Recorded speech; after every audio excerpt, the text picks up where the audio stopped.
Hello, everyone. Can you hear me okay? Diederik, I was not able to hear you just before, so I didn't hear your intro.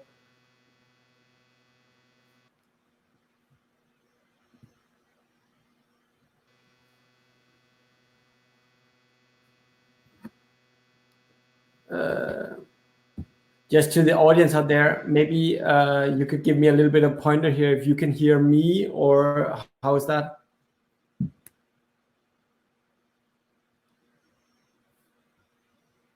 Okay, that's great. So a little bit without further ado, I'm just going to jump into it.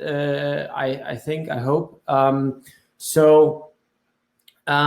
am going to talk about engaging webinars today that works in 2020.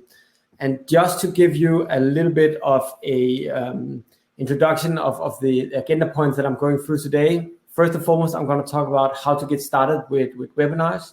Then we're going to talk a little bit about, well, basically 5 steps to optimize your webinar strategy.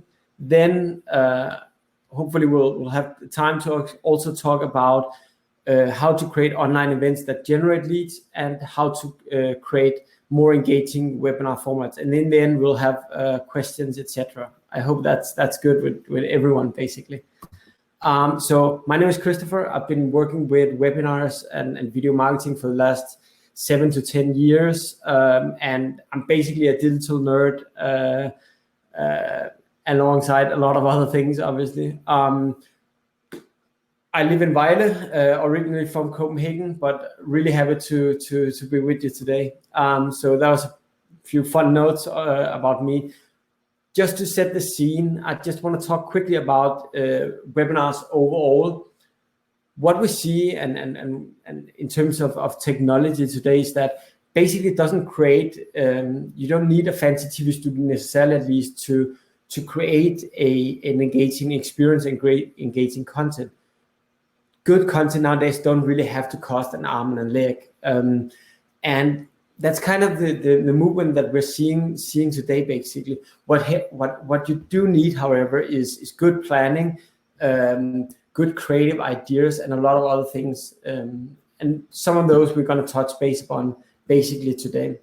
So what we're going to talk about today is strategy, formats, engagement methods, optimization around leads, talk a little bit about the funnel and the show overall. And I hope that you'll stay with me until the end. So just to set the scene here, webinars are content marketing, and content marketing is so much more than lead generation. It's obviously great for lead generation, but it's so much more. It's about creating great and consistent content to both attract and retain your audience, and ultimately drive customers in, basically, and drive profitable customer actions. So what I want to talk about first is basically how to get started with webinars. I think it's really important you think about the funnel around webinars. So think about where in the funnel that you actually, where is it that your webinar is positioned? Is it at top of the funnel webinar, or is it more around consideration, conversion, or maybe even loyalty and advocacy around your customers? Once you start to answer those questions, you'll get a much better sense around and of what should my webinar actually be about, which is a big part of it, obviously. Then it's about the team. It's a team effort to run a webinar program. Obviously, you can hire a lot of people, but it's more about setting the right team within your company.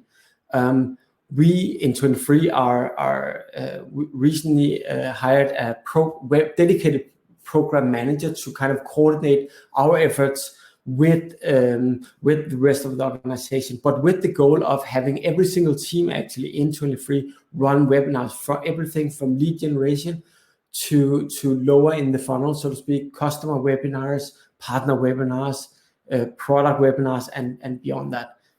Just going to tune over quickly. Diederik, you're still with us, right?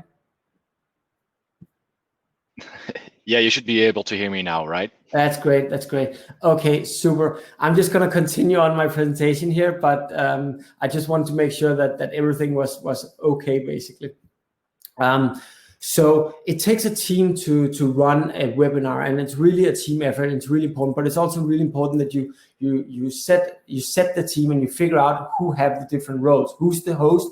Who's the producer? Who's the expert coming onto the show? Who's coordinating, and so forth.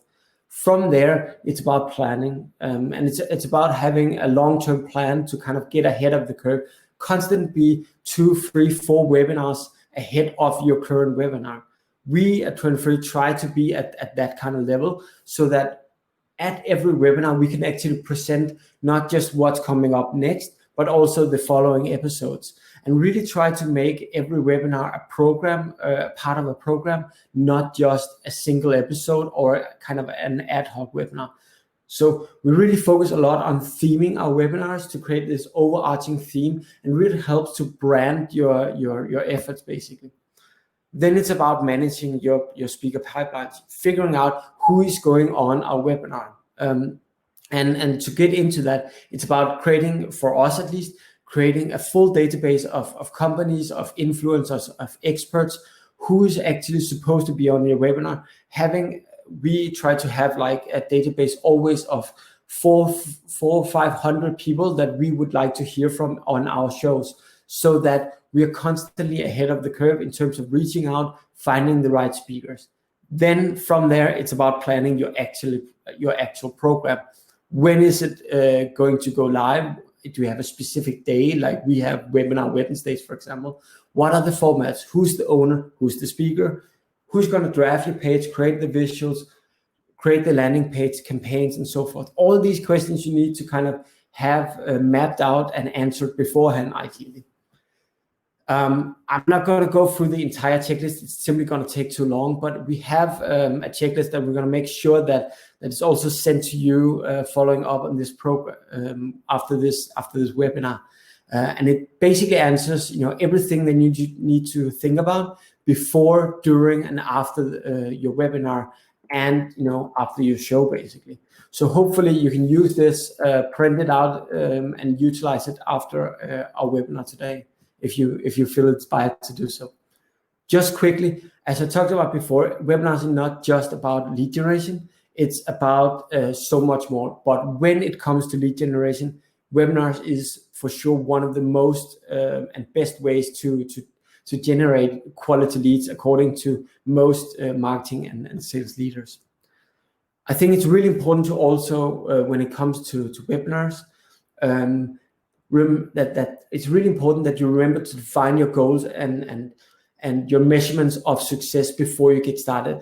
Try to go beyond vanity metrics. What are the KPIs that you want to measure? Instead of just measuring signups and attendee rates, also think about measuring stuff like how many are actually staying through to the end of the show. What is the engagement rate of your webinars, and so forth. And think about potentially even measuring how much pipeline your webinars are generating in the bigger picture, such as Marketer, for example, are doing. And they've basically, by doing this, figured out that it's webinars were their third best source of leads for an investment of literally nothing, because webinars doesn't cost that much to produce.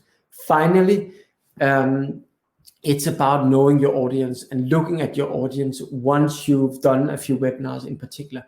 Is the audience your desired audience? Is it mapping up and stacking up against who you're normally talking to? And is your content aligned with those efforts? Once you kind of figure those questions out, then you start to track and map who your audience is and how it aligns with your desired audience, then you're on a really good path of creating the right content for the right people. Next step is to look at how to optimize your webinars once you kind of get going. And I want to talk a little bit about that as well today. So five quick tips for you in this regard. First and foremost, I think it's really important to think about your brand as a whole, but also your webinar brand as such. You should be thinking long-term and programs rather than just tactical ad hoc webinars. It's great to get started with a few tactical ones, but once you get going, really start to think about what is the overarching theme of your webinars, not just webinar. What is the brand, sub-brand, perhaps even that you want to create, and then think about how it relates to your brand. You don't necessarily want to be selling, pushing products, etc. It's about having and providing substance and tangible advice to your customers, to your potential customers, and so forth. Then it's about understanding your audience, creating this in-depth understanding and knowledge about your desired audience. A good method here is actually to just go and talk to your customers and your desired customers to really understand what pains are they struggling with and how can you tackle that. That is the source of the best content that I've been creating in the past 7 years, and the most successful indeed as well. Then thirdly, it's about potentially leveraging influencers and their expertise, their reach, and their trustworthiness. Instead of you just pushing your message, then it's about it's about hooking up and partnering up with influencers to really extend the reach also beyond your own channels and go beyond the classic PPC and so forth. Finally, it's about educating your audience. It's about creating that valuable, those valuable insights within your industry, and actually educate your audience, teaching them something new that they didn't know already. Once you've done all that, you should at least think about choosing the right format, and we'll get into that in a second, for your webinars. Everything from panel to discussions and interview formats. There's a lot to choose from, and everything can be right, but it's about picking the right one and thinking about why you actually pick the format that you end up with. So overall, five aspects here. You should think about your brand, your audience, how to leverage potential influencers, how you really can educate and source speakers that can educate your audience, and then picking the right format. Third thing I really want to talk to you about today, and we don't have a lot of time unfortunately, is how to generate leads with webinars. As mentioned before, webinars is a great way to generate leads. And I'm going to show you a few tricks and tips that we utilize to generate leads on our side. First and foremost, I think it's really important that, as I stated before, webinars works across the funnel, but right now we're talking more in the awareness section than anything else. In order to generate leads, it's obviously one of the most important things is to choose the right topic. Brainstorming webinar topics can be a tedious task, but however, choosing the right format can basically sell the webinar in itself, more or less. We've seen the best headlines of ours upping our conversion rate with 2-3x's basically, which is quite a lot. Then it's about researching, figuring out what are those problems, as I talked about before, that your audience have that you can tap into. Do a lot of keyword research, that tap into Google Trends, Google Keywords, etc., to kind of figure out what is trending at the moment, what is interesting, and then talk to your customers, talk to your leads, talk to your prospects. That's kind of the key aspect. Once you've kind of gone through those exercises, then think about what is the best content that I've produced in the past. It can be white papers, it can be blog posts and stuff like that. What has actually been generating a lot of views, a lot of leads, etc. Tap into those topics on your webinars as well. It doesn't have to be rocket science always. Look at the best performing blog articles and help center articles. There you'll often find the right pain points and the right topics to begin with, at least. Then it's about building a program and not an episode. So think about what is the overarching theme, not just the theme of the individual webinars. So think about your webinar as a TV show. Netflix is not building, just one-off programs all the time. They are building an entire show. You can do a teaser, you should be building a teaser around it. You can do a pilot even, but think about what if the pilot is a success? What are you going to do? What is like the overall theme here? Finally, it's about really understanding your audience and your channel and your channel performance. What we see is that overall,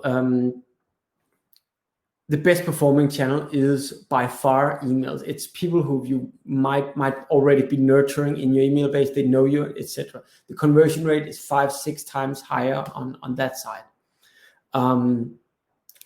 Yes, PPC is obviously, and Facebook in particular, is obviously also a great source of getting your audience in, but just don't underestimate how powerful email is, and how powerful also influencers, etc., is beyond that. Really tapping into a massive network that core influencers in your industry have can really work. Yes, we'll just skip this for a second and go straight to another really interesting aspect, I think, is what day should your webinar be on? Obviously, it needs to fit with your own schedule, your own program and stuff like that.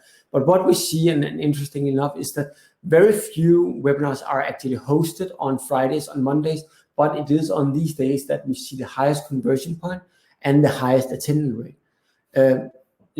Obviously, there is a correlation between these two. These 2 days are the days where least marketeers and beyond that, people in general are pushing out content, and it opens up for it's basically an opening to generate a higher attendee rate and a higher conversion rate, which is quite interesting.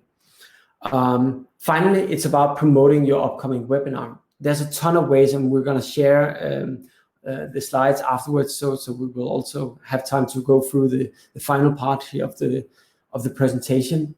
But very quickly, think about how you want to promote your webinar. There's much more to it than just PPC. It's leveraging speakers, it's promoting it on a hello bar, exit intents, email newsletters, and so forth and so forth. There's so many different ways that you can actually promote it. Internal ads, so to speak, on your own site domain and so forth, on your own emails, signatures and stuff like that. Finally, I just want to touch base upon the life cycle of your webinar. Do not forget about the value of on-demand webinars. Promoting your live event is great, but sometimes people tend to forget the on-demand experience. And what we see in our numbers is that basically 31% of attendees come through or from on-demand webinars, which basically means that if you put your webinar on demand, you're gonna have a chance to actually push your attendees through the roof, or at least plus 45% in average, even without promoting it. Then promotion comes on top of that. There's really a great possibility to extend the life cycle of your webinars if you put them on demand straight after or just after your webinar. Final thing I want to touch base upon today is engaging formats and how to leverage those to create compelling content. And since we're running a little bit out of time here, I'm gonna go a little bit fast. I hope that's okay. First and foremost, the interview format. 2 people interviewing each other. You can interview like an industry expert or similar. Great way to create engaging content, and without you actually having to do much more than finding the right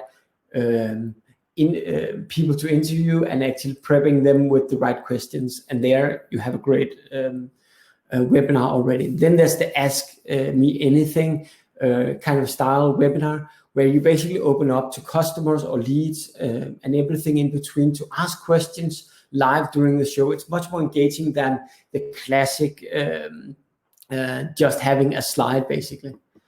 Then you have the panel discussion, where you bring in more people and therefore also potentially more people and experts to to help you also co-promote your webinar in the end. It can be a very dynamic form of webinar. Here it's just very important, obviously, that you pick the right people who have different perspectives and views on the topic that you're debating, so that you don't all just get along from the very get-go. The best kind of format here is when people aren't necessarily all agreeing. That kind of triggers a good debate. Then you have the case kind of webinar, where you basically do a case story that you probably normally would do either in writing or on video live in a webinar format, where you ask the in-depth questions to your customers and channel that out to your potential customers. Finally, you could also think about leveraging webinars not just for a 1 hour kind of 45-30 minute show, but also beyond that, and create a online conference that goes way beyond this, like half day, full day. We've seen great examples of this, where you create a much more engaging kind of format, and mixing all these different formats up in one go, and potentially create a lead magnet that way. Finally, it's a different kind of way to look at it. It's also taking the kind of the expert route and thinking about how to create an expert debate, not just having an interview with one expert, but bringing a lot of different experts and opinions in the room, and creating fire in that way. Yes, that's basically it for my show. Yes. Thank you, Christoffer. I went a little bit fast in the end, but I hope it was okay. I needed to get through all the aspects here. Yeah, no, of course. And I saw already a question for someone asking, will we get the slide afterwards? Yes, of course, because it was a waterfall of tips and best practices. And of course, you'll stay around for our Q&A after my part of the webinar. So what I'll now dive into is what are the benefits of integrating with marketing automation. Then talk about an exact use case, how you would do that with Marketo, either for native integrations or non-native integrations. And also touch a base upon a few best practices that you can do within Marketo Engage.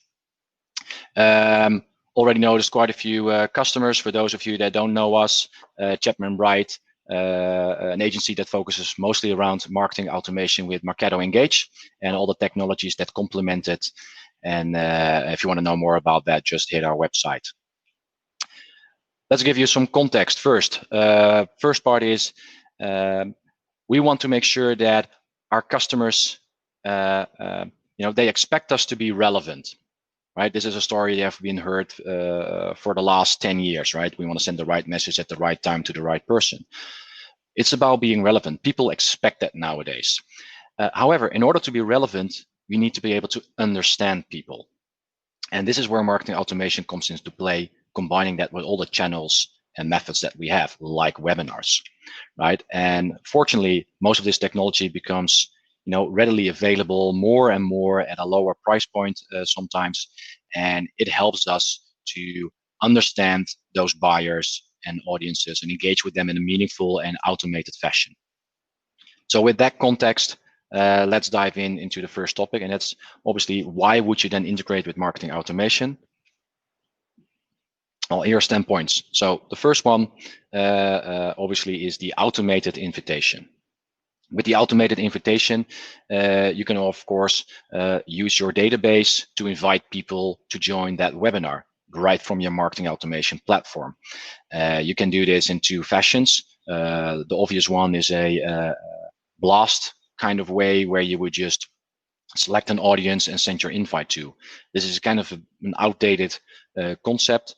So what you would do is you would look at everyone that has an interest in the specific topic, or it could be because of a previous live event or a download. And even better way, which I'll touch base upon later on, is where you would integrate it within your nurturing and engagement streams. Second part, of course, is something Christoffer also touched upon, is, think about your brand. You control your own landing pages, registration pages, and websites and invitations. Most platforms nowadays are pretty good at allowing you to add your logo and color codes and fonts. But if you're really tight on your brand and you want to control everything into the latest aspect, from rounded button corners, whatever, then being able to integrate with your marketing automation platform and being able to send your invitations and have your registration on your own page could allow you to control that. Another great part for integrating with your marketing automation platform is for pre-webinar engagement. Something we didn't do for this webinar, but imagine that you register for this webinar, and then prior to the webinar, which will then be in, let's say, 2 weeks from the moment you registered, at that point you could send an email, or maybe you have a chat session on the website or something like that, but you send an email asking a question related to the topic of the webinar, maybe even on behalf of one of the speakers asking a question because he wants to polish up his slides and take your consideration into account when presenting the webinar. This creates a bond, which is also pretty important when it comes to your buyer journey. So this is a very important aspect that you can do pre-webinar engagement. Obviously, you can then also do post-webinar engagement. And I think most of you know the default way where you would say, for everyone that attended live, thank you for sending an email saying thank you for attending, and everyone that wasn't attending, that you would say, sorry, we've missed you, but here is the recording. But it goes beyond just the recording. It also touches base upon any other related content you could give them to even better answer the questions they have at that moment, to better service them with purposeful and meaningful content. But also you could have an automated follow-up by the account owner or the contact owner asking about the webinar and what you thought about it, and if they have extra questions, and maybe schedule a cup of to drink a cup of coffee together. It can all be done in an automated fashion. Again, increased interactivity could be throughout that entire journey. Post event follow-up, pre-webinar engagement, but also anything else from doing surveys and polls and all of that, and having all that data, the answers to a poll, have that all flow back as custom activities within your marketing automation platform, which would then allow you to do things like impact lead scoring, or actually trigger upon these answers to take the next step.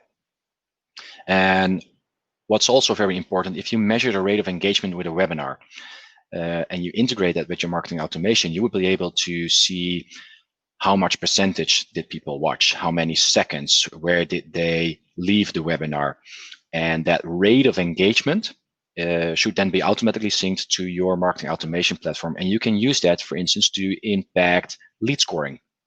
Right? There's a difference between being an attendee of a webinar and only having seen 5 out of the 60 minutes or 60 out of the 60 minutes. That is a different quality, and that should be respected and reflected in your lead scoring. That's someone that attends the entire webinar should have a higher ranking and higher scoring than someone that drops out after 5 minutes because he or she probably then isn't that interested or found the content not interesting enough.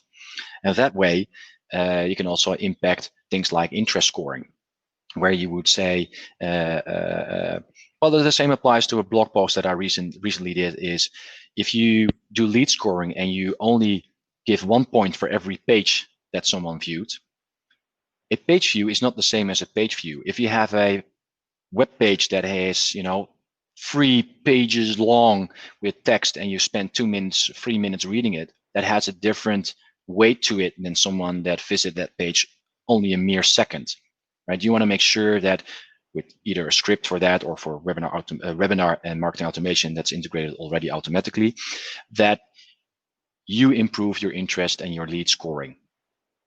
And that way you can also detect buying behavior, of course.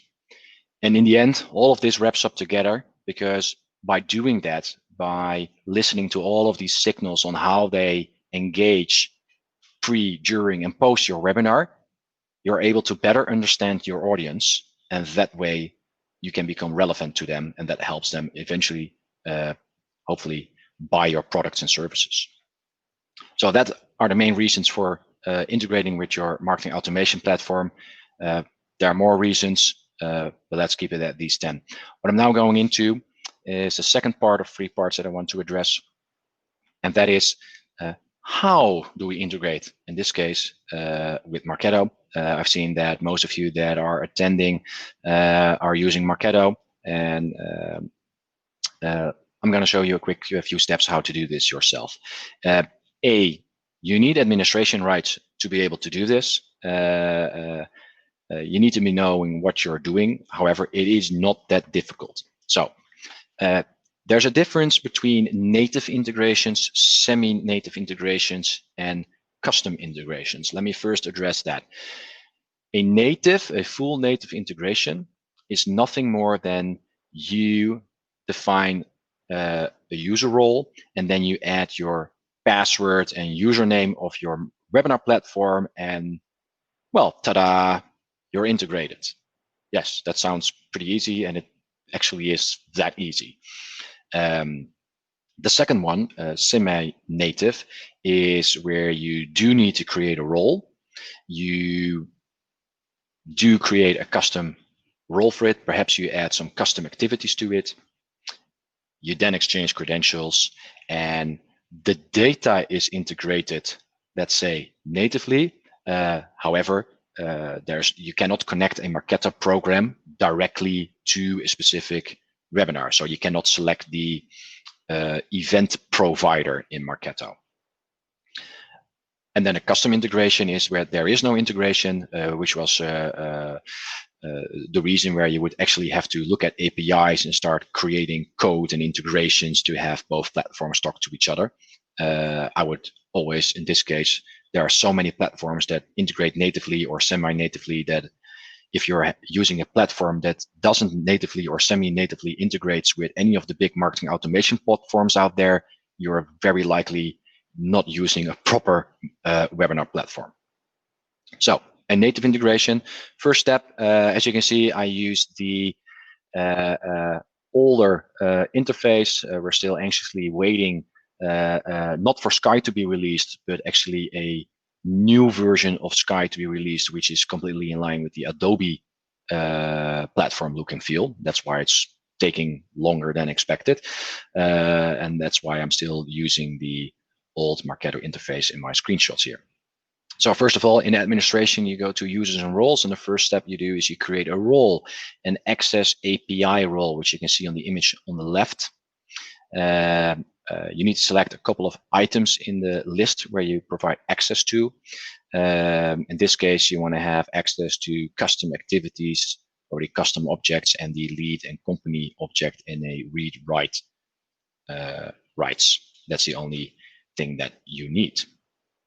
The second step is that you create a user. So you go back to the tab on the top where it states users. There you create a API only user, and you fill out a fictitious email address. You select the role that you just created, and then you say it's an API only role. You hit OK, and the user is created. Then you move all the way down in your administration settings. You go to setting up a new launch point service, and that's where you choose custom. You name it, you connect the user that you just created to it, and you name it, and then you're done. And what you then do is you click the view details. It's in the orange line in the gray section in the 5th column. You then tick view details, and which will give you the client secret and client key, a secret key, and those you need to integrate with the platforms, with the semi-native platforms, like well, the 23 that we're using today. And then you're done. The technical integration is there, except for one thing, which makes it really much more interesting. You would then, for several platforms, you would do this. You would set up a new custom activity in your administration section. And by doing that, you have to imagine you have default activities and custom activities. Default activities are things that Marketo automatically tracks, like a page view, a email click, a form fill, and you can add to that list by adding additional custom activities. And in this case, we could, for instance, enter a webinar view or a video view custom activity. You obviously define all the fields and how it connects to the person.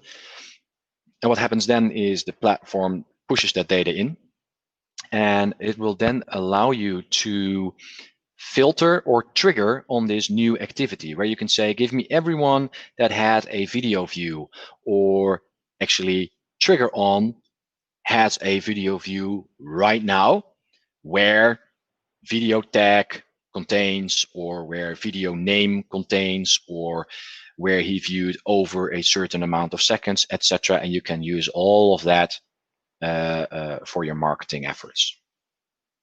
That's how easy it is to set up a webinar. Then, of course, you need to be able to use it in Marketo and actually run a webinar. And that's the next point that I'll be addressing.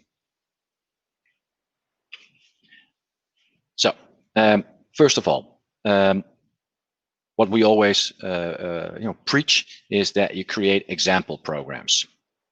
That means that for your webinar, you create an example program which holds all the logic and assets and invites. And an example above, we use Mail Blast, but you can also use just flow emails. You have your registration page, or you have your registration on your website with an embedded form. There are different ways. You have your follow-up emails, but you create that template. You control all the aspects of that template according to your current best practice. You use tokens where possible. You can always customize text, but if you use tokens, even the default text in your follow-up email should sound something like, hi, first name, thank you for attending our webinar title.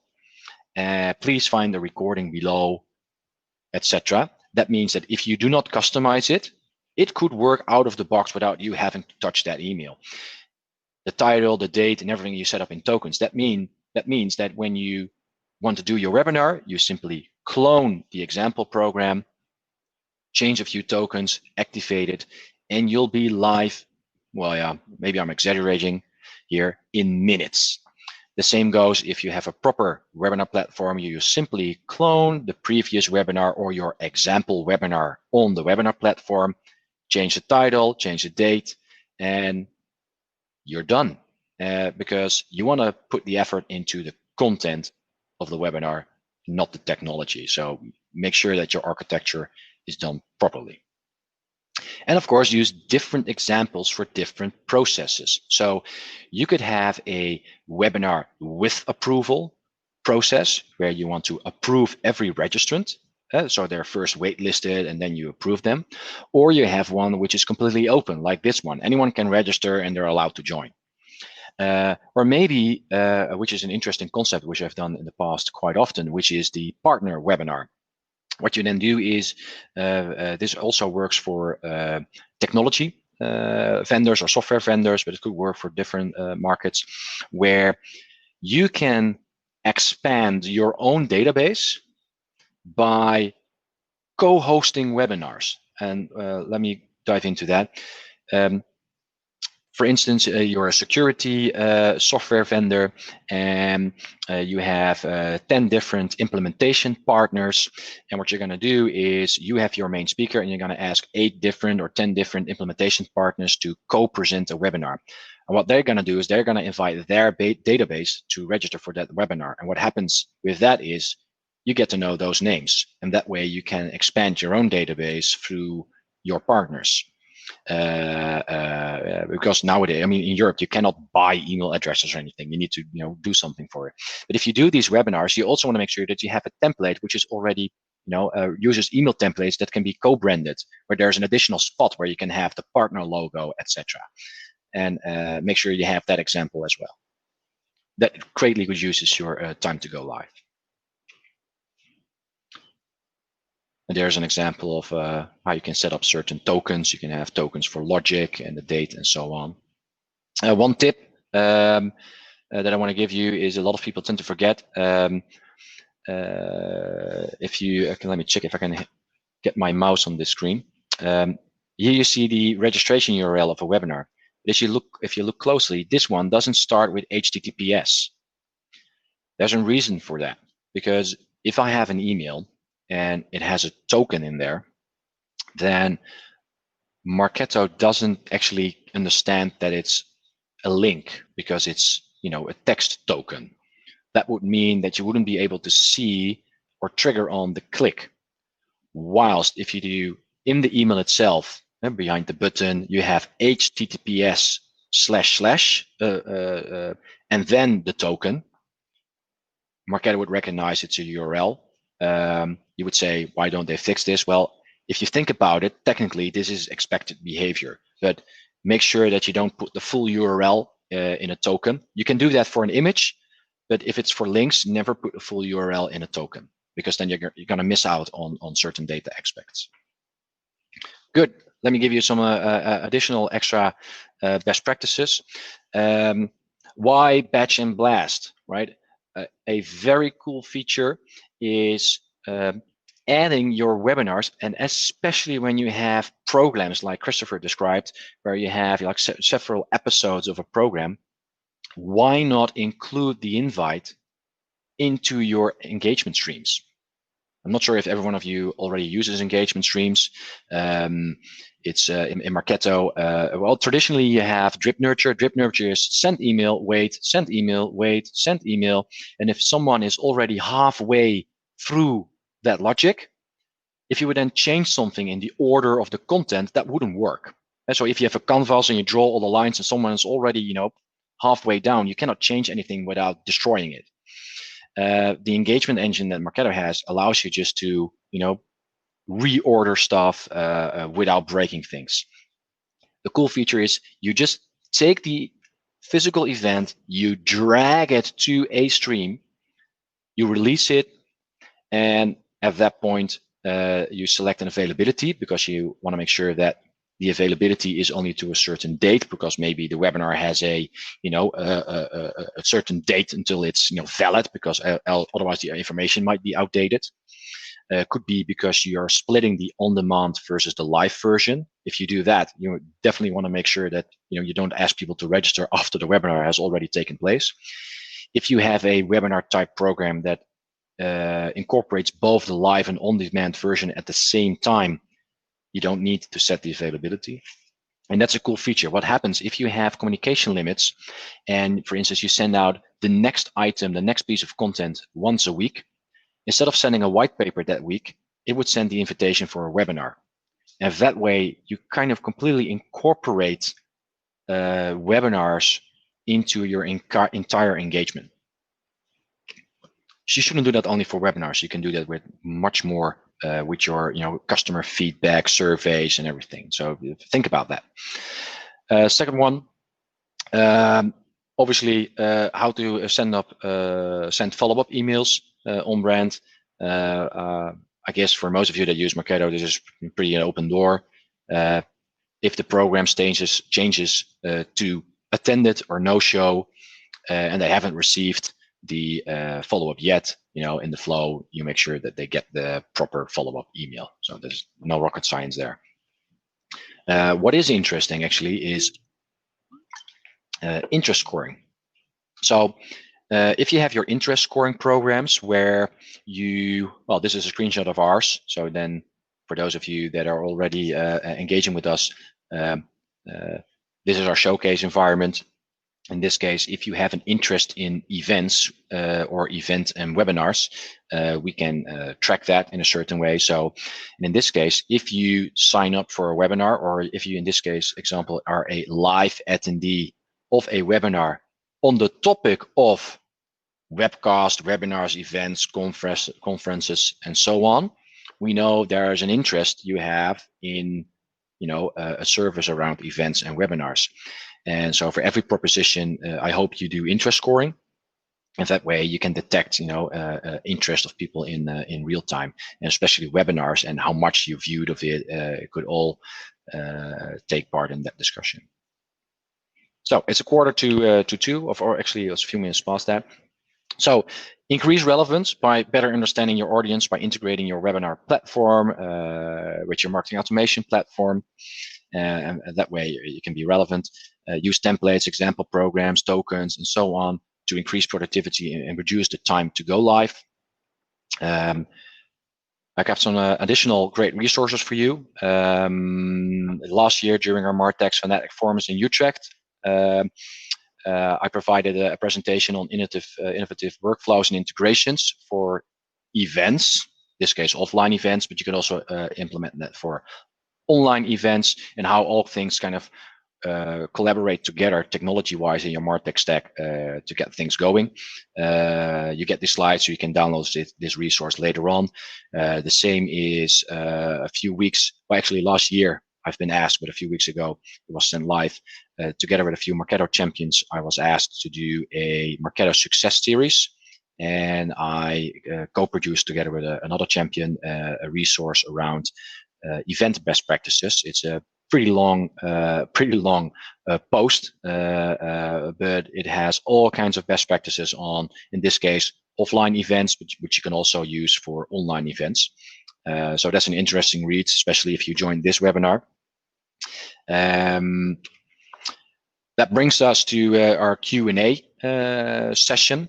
What you can do is you can use the top right functionality on the screen to send in a question for the speaker. And in this case, Jacques, he's producing the webinar. He will be receiving those questions and putting them up on the screen for me or Christoffer to answer. And so, yeah, oh, I already see one from Paul. Well, that's maybe for you to pick up, Christoffer. We don't have numbers on this. I think I want to answer it a little bit differently. A series should only be as long as you have great content, right? So it all comes back to or down to what is it that you're trying to say. Do you have the right amount of content, experts, etc., to actually keep delivering high value? Because it is, and it always comes back to education, right? So our webinar Wednesdays, I think we're running on the 14th episode now on that show, for example, and we're not stopping that train, for example, because basically there are so much advice out there, so many experts who actually have something to say on this topic. But really, also it comes back to how much you actually have to say. And as any good shows out there, whether it is marketing or Netflix, at some point in time, the show will start to lose its value a bit, and then it's perhaps time to stop, right? But I don't think they stopped Game of Thrones after one season either, for a good reason, right? So I guess that's my answer, Diederik. Yeah. How do you? Oh. Yeah, Jacques. Oh, yeah. How do you integrate your interest scoring with current scoring models such as behavioral demographic scoring? Oh, that's an interesting question, Janneke. So first of all, yes, you can integrate them. The first step is you have your, let's say, your sales readiness scoring. So where you're trying to detect buying signals, which is done either through the dimension behavioral versus demographics and firmographics, or versus latent versus active behavior, or versus implicit and explicit behaviors. All of these dimensions you can use to detect buying behavior. And then pause there. The second part is interest scoring is really about detecting, mostly based on behavior, where people have an interest in. So it doesn't say anything about the readiness to buy. It says something about the interest, so you can be relevant for someone. You can also use some demographics in there as well, because if you are, let's say, a videographer in your job title, you probably have a higher interest in video marketing than in, I don't know, CRM and sales enablement.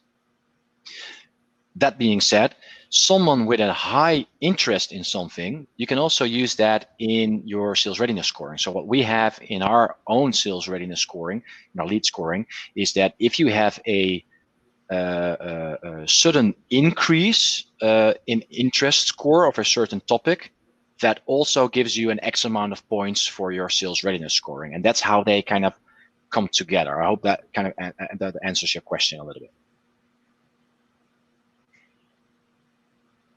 Okay, I think that's most of the questions so far. Yeah, like I mentioned in the chat box, I wanted to know and let you know that last year we held our big Martech Fanatics Forum in Utrecht. We're thinking about how we're going to do that this year, and due to circumstances, I don't think we can put 100 people in a room somewhere. And so we're thinking about doing that in smaller groups. And maybe in our beautiful new office here in Oosterhout, there's plenty of room here to be 2-3 meters apart, and do that in groups of 15 people max, and then an entire week, and you can choose the day that you want to join.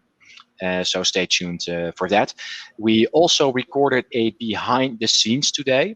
So there's Jacques is actually sitting right there. There's a camera behind Jacques. Jacques was recording his screen on how we actually set up the webinar, how we went live, and we recorded how I forgot to switch on my headset, for example. And we also record, obviously it's also recorded on demand. We're gonna stitch that all together and give you the option to look at it from every angle, so you can actually see behind the scenes what it takes to produce this webinar. So that will be coming your way as well very soon. So if there are no more questions, I want to thank you for joining today, and I want to wish you a well weekend in a few hours. And thank you, Christopher, and we'll see you at the next webinar. Thank you so much, and thank you for having me on the show today. It was a pleasure, Diederik, and to the audience, I hope that you enjoyed the slides and the insights. Let me know, and we'll be sharing them after, obviously.